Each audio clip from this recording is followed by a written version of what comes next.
students are learning really new things, discussing with you. And with that, I'll leave the floor to Michael to talk about his harvest weed control system. Specifically, I think your title says focused for Australia, but you could give your thoughts to US as well. Yeah, sure. Thank you. Yeah, thank you, Mithla. That was an excellent introduction. That was very well done. Thank you. Yes. And also like to thank Mithla and the wonderful hosts here for looking after me for the last couple of months. It's been such a pleasure to be working here and to be engaging with everyone. It's really nice. You've got a great community spirit here. It's nice to be a part of it. Okay, so as Mithla said, I'm going to be talking about harvest weed seed control systems, and it's a bit about, well, it's a lot about the evolution of those systems, why they actually came into being and what they've actually meant for Australian agriculture.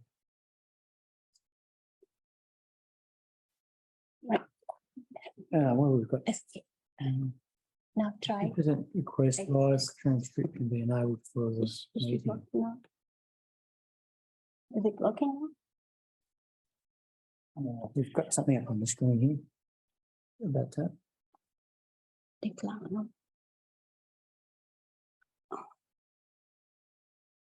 Okay. There you go. All right. Okay, so a little bit of background to Australian cropping systems. So very much a gross generalisation of what Australian cropping is like.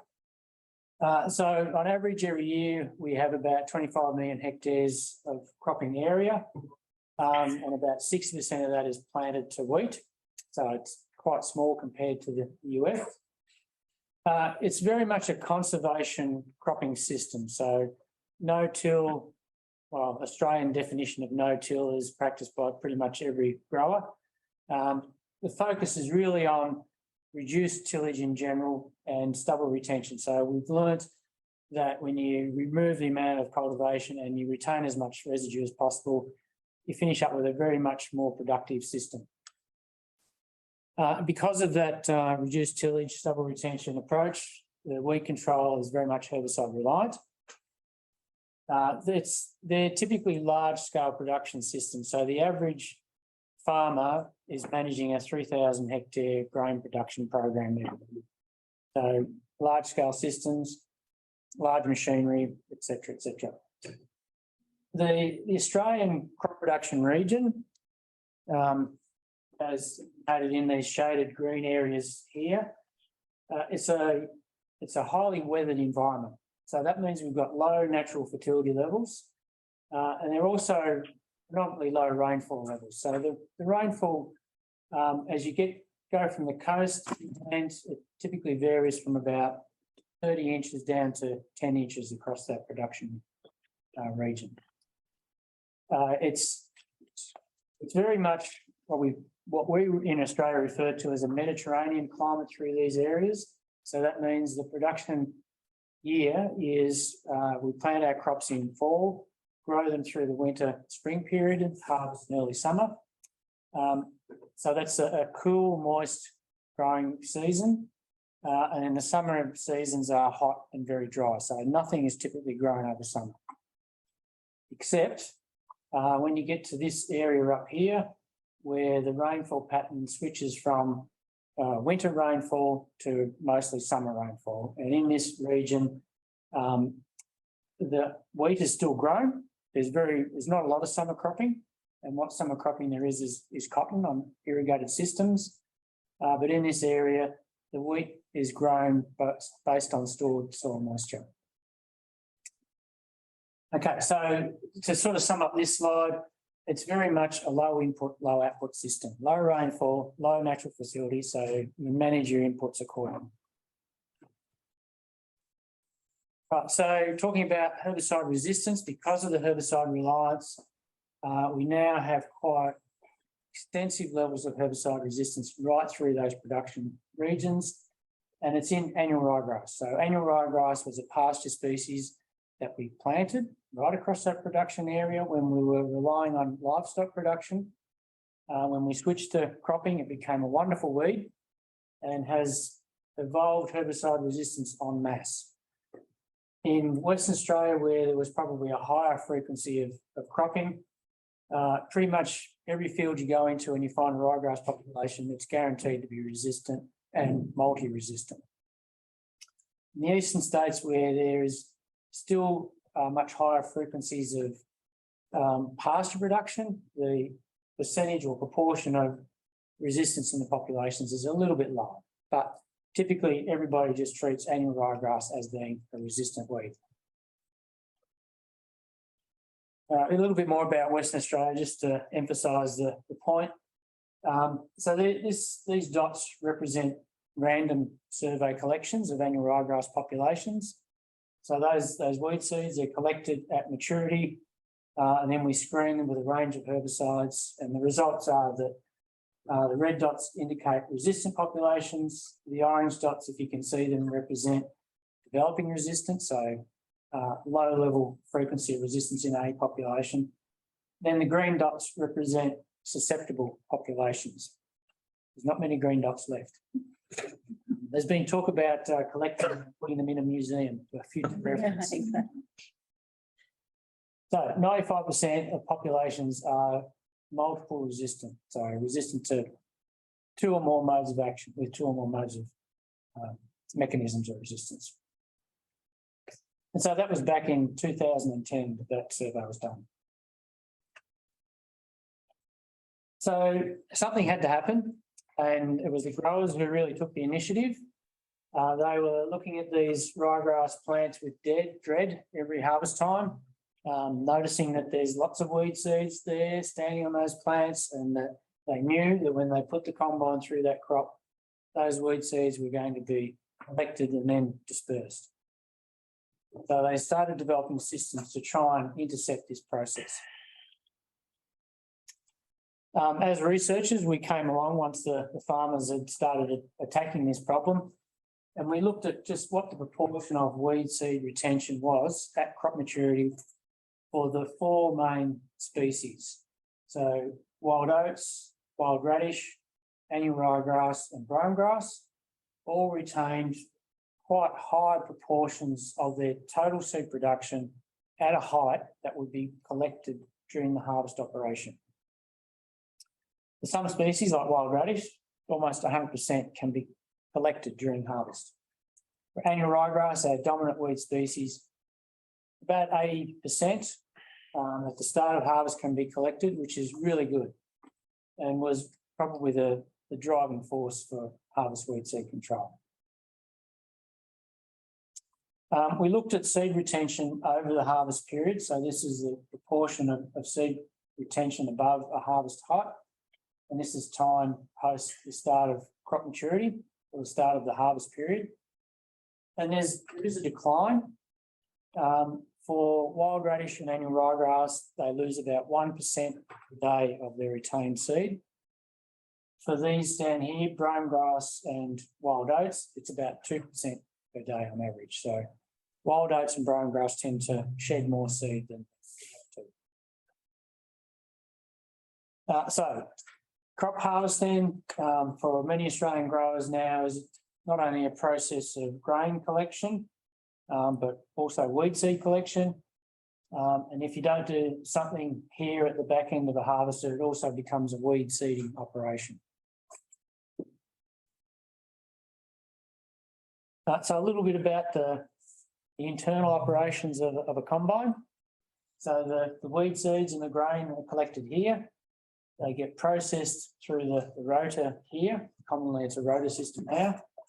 The straw material stays outside the rotor, also passes through the rotor and exits out here. So this is the larger stems, fractions of the residues.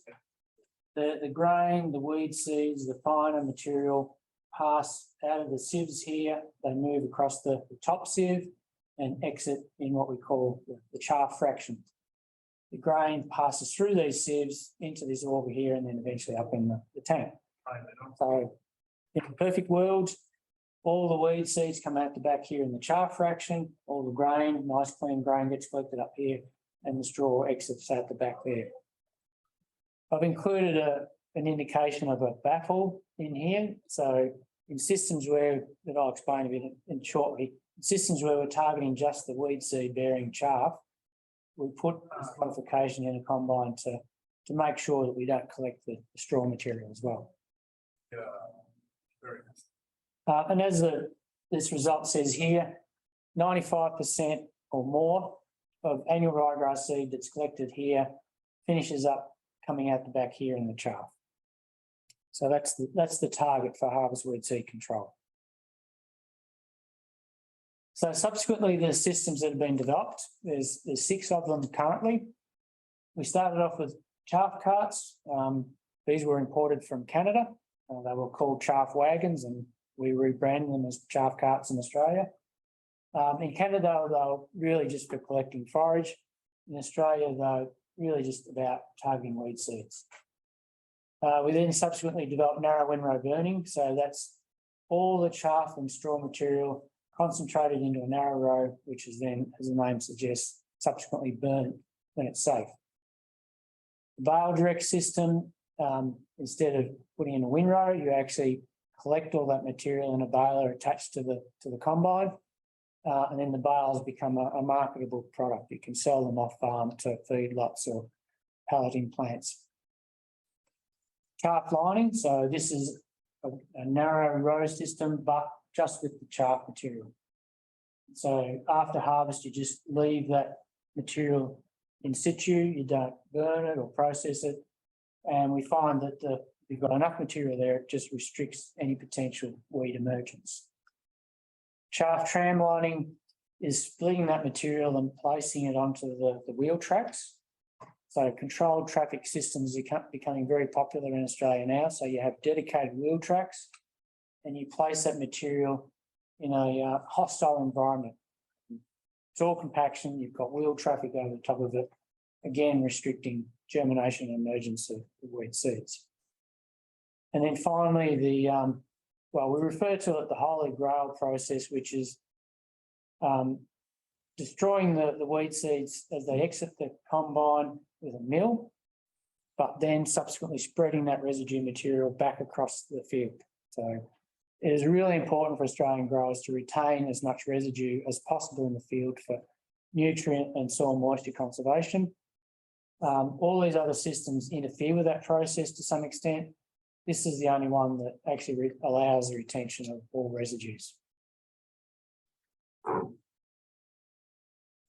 Okay, so we've got all these systems. Then we started doing crazy things like evaluating all over the countryside with large-scale commercial equipment. So this study was about comparing narrow windrow burning chaff carts and the Harrington seed destructor as it was as a trail behind unit back then at 25 sites, covering about 3,000 miles. So yeah, it's probably the ultimate large-scale experiment. And the results that we got was, well, disappointingly just one number. So on average, we found that when we used these systems, the following year, we had a resulting 6% reduction in germination of annual ryegrass. So it's not wonderful. It's not 100% or 80% or 90%, but it's still good, and it's good and it's variable. It ranged between 30% and 90%, and the differences are due to the weed seed bank density. So where we had a large weed seed bank or ryegrass seed bank in place, the impact was much reduced. So we got a 30% reduction in the weeds. Where we had a low ryegrass seed bank, we had a 90% reduction in subsequent emergence.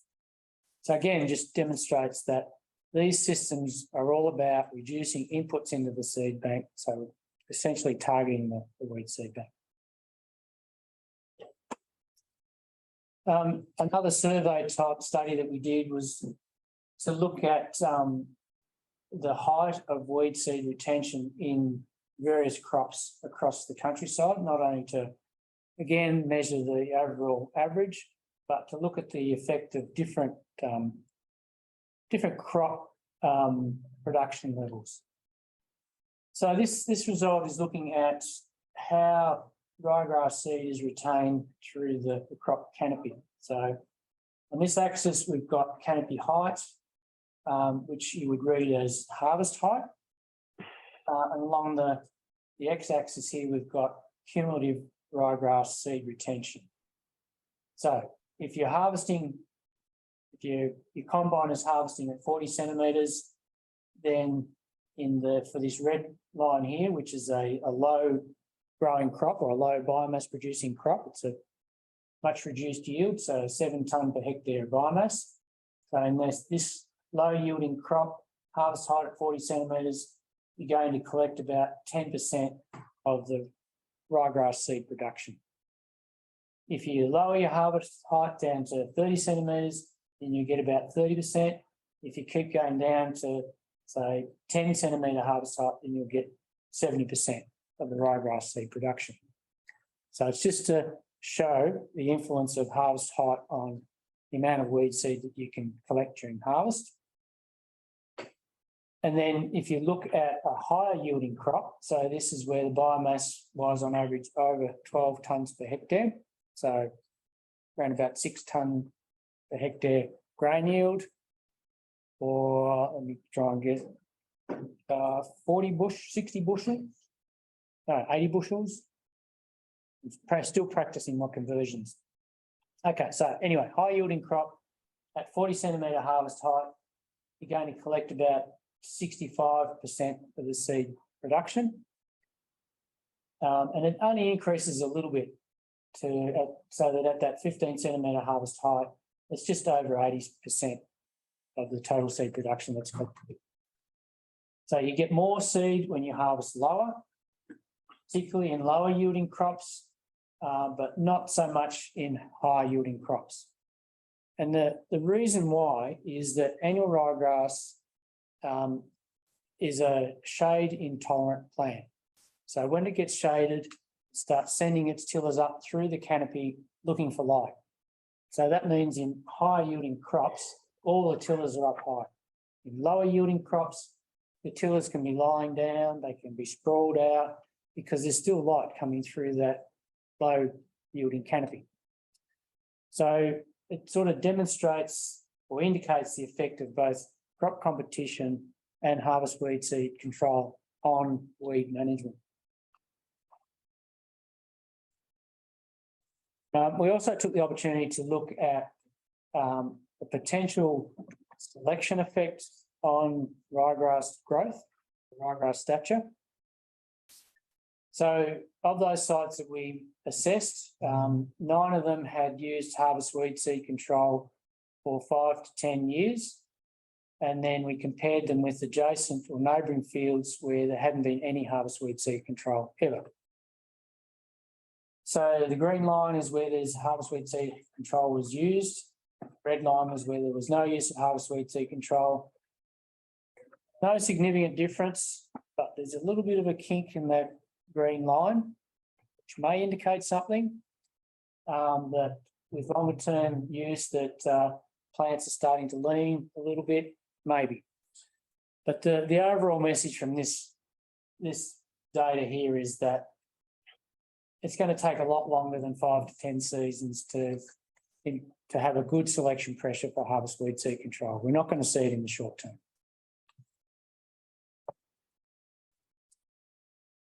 Okay, so the systems were developed back in the late 90s, early 2000s. We've subsequently had pretty good adoption. So by 2014, nearly half of Australian growers were using some form of harvest weed seed control.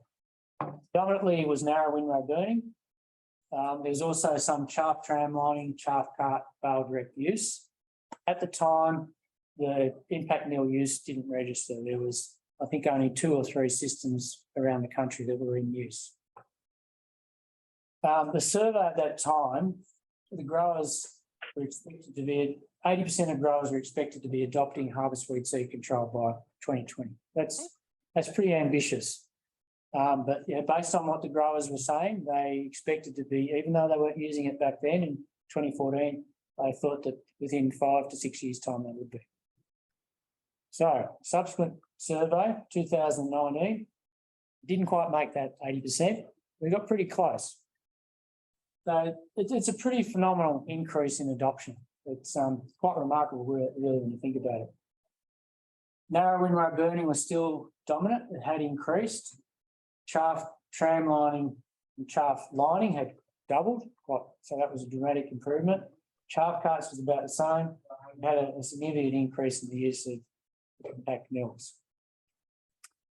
I'm only guessing, but I would say now we're above 75%. But it's still evolving, still changing, and there is shifting more towards the less burning systems towards the impact mills and the chaff lining systems. So harvest weed seed control is a long-term control strategy. You don't typically see the effect instantaneously. We were lucky to have the opportunity to do a long-term focus paddock study. So what this study involved was monitoring 25 fields for 16 to 17 seasons, every season going out to the same areas in these fields, doing ryegrass counts in permanent quadrats, essentially.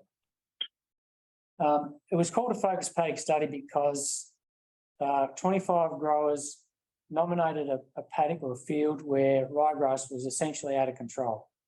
So more than 50 plants per metre squared in these fields is a really bad ryegrass situation.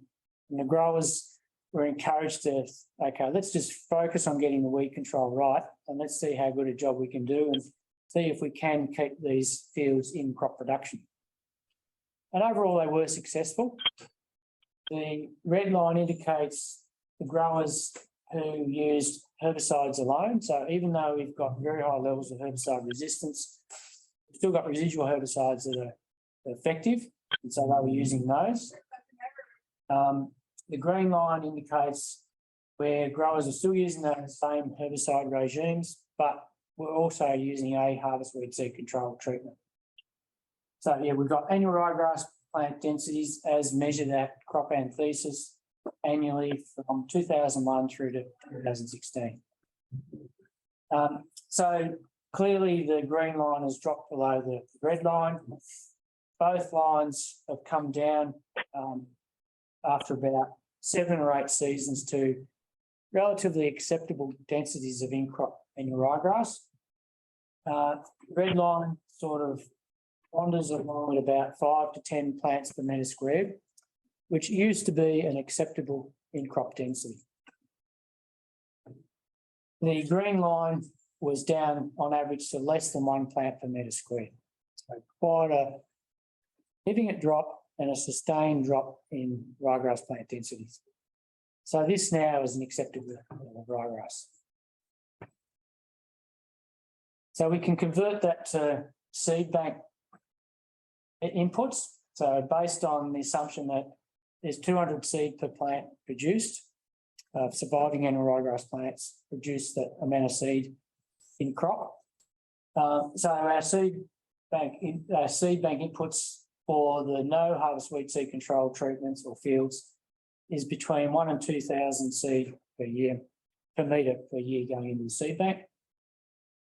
For where we're using harvest weed seed control, it's 100 to 200 seed per metre squared going into the Seedbank. So an order of magnitude lower. Every year, these growers are going to have to deal with much higher levels of infestations that they need to control. The infestations here are going to be much lower. Okay, so with high levels of adoption, we're now seeing much reduced in-crop densities of annual ryegrass. So the populations are coming down. It's hard to actually get accurate data on that across the country, but there are clear indications. And so that's changing the production system. So I visited a grower in 2015 and he was a long-term user of harvest weed seed control. I knew his weed densities were low. And so I asked him, okay, so you've been using harvest weed seed control, you've got really low weed densities, you've almost eliminated wild radish from your cropping program. How has that affected your herbicide program? Because that's the $1 million question, literally. And he said, well, not a lot. And I just thought, oh no. and his response was, he knew that there were weeds still out there. So even though you can't see them, they're really low densities, there's still weeds out there. It's a 1,000-acre paddock. So he feels as though he still has to go out and spray that entire field, because he knows that if he doesn't, these weeds are so prolific that 1 year out of herbicide control, they will be a major problem the following year. And so for me, that was, well, we definitely need to do something about this. So we need to really start seriously thinking about in-crop site-specific weed control. And so that's been our evolution from harvest weed seed control. Because of these comments by growers, we need to start thinking about how we're going to target that, potentially that weed there, and then one there, and then one over there, without a whole field blanket application. And that's the only way that growers are ever going to realise the benefits of low weed densities in their production systems. So they're missing out on all that hard work they've done, managing their populations down really low, until we have site-specific weed control. If we want site-specific weed control, we have to develop accurate in-crop weed recognition. So we've had site-specific weed control in fallow systems for 2 decades, targeting low weed densities. So we refer to a low weed density as less than 1 plant per every 10 square metres. We've got spot spraying systems using reflectance technology. So this is the green seeker system. So many of you probably use that for measuring biomass. It's the same reflectance sensors used for detecting weeds that trigger a herbicide nozzle. And then some crazy Australians have also adapted that for a spot tillage operation. Okay, so there is a proliferation of new technologies that are going to allow us to develop accurate weed recognitions. We've got new and more sophisticated cameras and accompanying algorithm developments. We've got automated systems available. There's a whole range of technologies that have been promoted for us to use for site-specific weed control. And it's a bit confusing. And we have to really think about what we need. And so for us in Australia, we've gone through this exercise of saying, okay, when are the weed control demands and what are the technologies that are going to help us with those weed control demands? So weed control timings, early post-emergence is key. That's the main weed control need. It's always going to be in our production systems, as it is in most crop production regions. That's when the weeds have the biggest impact, and so that's the timing when you need to get rid of them. In our area, we've got large programs that need effective weed control in a really short time frame. So 3 to 4 weeks on a 3,000 hectare program. So that's about 8,000 acres. You need effective weed control implemented across that very large area. Late post-emergent, it's less critical. The impact on yield is probably past from the weed presence. We've got then potentially a longer time frame for weed control, where really what we're trying to do is prevent inputs into the weed seed bank. So we're targeting seed production or potential seed production. So same production area, but instead of 3 to 4 weeks, we've got 3 to 4 months. Okay, so on that basis, then what we think is needed, or what the way the industry is progressing, is these large boom mounted systems. So spot spraying systems controlled by digital cameras to recognise weeds and target them at 15 to 20 kilometres an hour with a spot spraying herbicide treatment. Open canopies, you've got small weeds and again large areas, so you need something fast and large. When we're thinking about late post-emergence, then we could probably get a little bit more creative. We can start getting the engineers more heavily involved. Large areas, we've got closed canopies now typically. the weeds range in size from small to large and even very large. And then the site-specific weed control can be not just with the herbicide, but whatever else, lasers, electricity, water jet cutting, abrasive grit, etc. But we need potentially opportunities for something like this that's just wandering around your field continuously, 24/7, targeting weeds that it finds in your crop for that rest of the growing season from late post-emergence right through to crop maturity. And so again, this is where we're encouraging the weed control technologies to be developed for that end use purpose. Right, and with that, I think I'll end it there. Thank you. All right. Thank you. Thank you, Michael. Sorry, I think I can turn my microphone off. All right, Question. open for question. Yeah. Excellent presentation. I appreciate it. One question about economics. Have you looked at the economics of this HWSC system compared to others? We've compared the individual system for their economic costs. We haven't seriously looked at the economics of the weed control compared to herbicides. Yeah, no. So the short answer is no. The cost per hectare is between $12 and $20 a hectare. So they are cheaper to implement, but if you had to try and factor in the efficacy differences, yeah, they probably would be more expensive, but not hugely more expensive. Thanks. Folks connected online, either you can turn on your speaker and ask questions, or chat in the chat box. I can ask Michael the questions directly. Go ahead.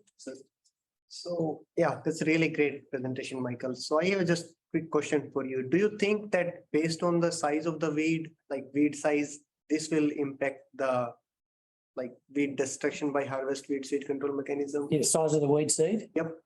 So far we found no, we found it hasn't. So we've tried, I think maybe 20 different species now, and from things that you can barely see to quite large seed. And we haven't found a difference. Well, if there are differences, they're quite subtle, like 1 or 2% difference in weed seed destruction. And the levels of destruction are sort of 97 to 99%. So if 1 or 2% at that level doesn't mean a lot. It is quite effective for they're very robust. They're almost quite frightening when you start them up. They sound like a massive jet engine in action, and yeah, they are quite aggressive. So including those like pigweed seed as well. Yep. Yes, waterhead, pigweed, all the usual suspects. Yeah. Yes. So that's kind of my question, Michael. You know, I've asked you a ton of questions over the last couple of days, and you've been gracious to answer all of them. But one that I haven't asked you directly is to sort of give your perspective on all the attempts here in the States to just pick up your technology developed for ryegrass and wheat and just transfer it to pigweed species in summer crops. You said that we have to do our own tweaking and modifying, but I guess I was curious to have you talk some more about that. Yeah, no, that's probably my favourite topic at the moment. Here, history has shown you cannot directly transplant one technology from one area to another area. You know, these systems have been developed for Australian wheat production systems, hot, dry harvest periods. The material going through the combine is it's less than 10% moisture content typically. So if there's any engineers out there listening, there is a great opportunity to work with the weed scientists here to look at these systems and figure out how you can deal with the issues that the researchers are encountering now with high moisture content material, green stems, stuff that bends instead of breaks as it goes through these mills and blocks up the back ends of combines. There's a lot of work to be done to not only just look at the mill systems and the processing of that material, but also the material flow through the combine. You need to really concentrate on getting that right so that you allow the systems at the end there to work properly. So, yeah, a lot of work to be done. All right. There is a question online from Ednaldo. He's asking, have you observed changes in the phenology or growth habits of weeds, as you say, resistant mechanism to harvest weeds, seed control systems? So the short answer to that, Enaldo, is no, but everybody is looking, everybody's watching carefully. For our species in Australia, and it's possibly the same here, that shade intolerance is a big help. The issues of low crop density are probably more controlling the growth habit of our weeds rather than the selection pressure at the moment. Okay. Good. Thank you. Just another Yeah, question. go ahead. So have you tried this technology in other crop also other than wheat? Yeah, so far, well, in Australia, the common crops are wheat, barley, canola, and legumes, and so it's been tried successfully in all those crops. All of the But there are issues in canola where it doesn't mature properly. You've got green stems, and they can block up. They can bridge over the input holes on the mill systems, or they can bridge across the shoots at the back. So, yeah, even in Australia, we've had some issues. So just a comment, Michael, yeah, excellent presentation. I really learned a lot. I know you are still going to travel quite a bit within the US. So far, whichever fields or cropping systems you visited across eastern part of the US, what are your thoughts on how this management system is helping us here in the US? Yeah, so well, personally, I find it great that there's so much interest in harvest weed seed control here in the US at the moment. I think there's close to 16 or 17 mill systems in action, and there's maybe 10 of the chaff lining systems being evaluated. Previously, there's been some exploratory look at chaff carts and narrow windrow burning, but the momentum is definitely building. On this trip, I've been working in Arkansas and in Virginia. In Arkansas, we looked at the use of the impact mill system in rice, which was really good. It worked very well there. We also looked at a chaff lining system in corn, and that wasn't so good. In Virginia, again, we looked at a chaff lining system, which I think the comment was from the grower, it lasted 20 minutes and then it got taken off. Yeah. Again, because of issues with material just clogging on the baffle. The impact mill system in Virginia was working reasonably well in corn. I think it was a little bit reduced in speed, so the harvester had to slow down to stop blocking issues in that as well. And we've also had a bit of a play around with looking at weed seed collection by a corn header. So really keen. We know that the draper front headers are really good at collecting weed seeds, but we're interested to try and see what collection, if any, can occur from some of these different types of headers. So like cotton pickers, corn heads, etc. Just to see if there is an opportunity to do something with any weed seeds are collected. Okay. Yeah. Thank you. Any other comments or questions? Yeah, great. If no more questions, then we thank you one more time, Michael. Thank you all those who joined remotely, and I'm going to leave the Zoom meeting. Hopefully, everybody